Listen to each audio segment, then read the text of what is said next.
mobilization assistant for Greenpeace Africa. And my question for you is, what is for you the most important role of offline mobilization in Greenpeace? I think offline mobilization has a number of different important components. One is just that face-to-face kind of experience that offline volunteering brings and mobilization brings. There's nothing like having a politician or a corporate person or even just a person who you know in your neighborhood have to have a conversation with a real person that has a different opinion or wants to engage them in a way that is meaningful. So it could be an accountability conversation.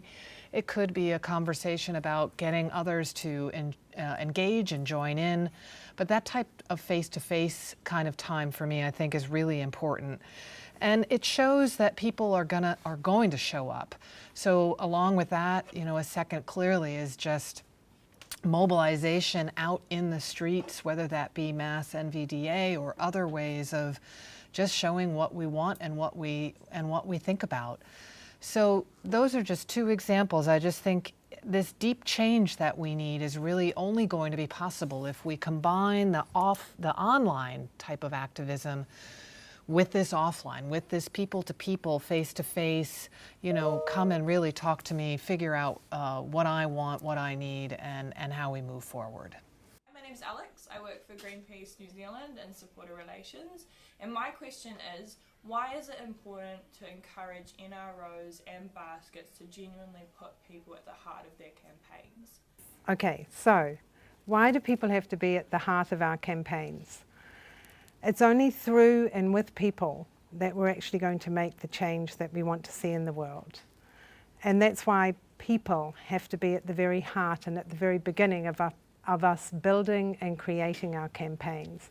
That's the whole point behind A Billion Acts of Courage, is that we actually recognise that it's not us on our own that's going to make the change. It's only with lots and lots of other people out there who actually believe and think that that change is possible that we'll be able to do it together. So with people and through people, we can actually shift the way in which people think and are approaching the environment and the way we're living together.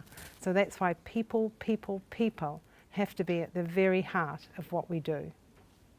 Hi, my name is Luz Leantec and I work as a volunteer in Greenpeace Andino, Chile. My question to you is, how can we have more offline representation in engagement strategies, assuring a holistic vision of supporters, volunteers, donors, cyber activists? Bye!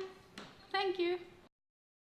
So the question is, how do we have more offline thinking from our volunteers and our donors built into our strategies?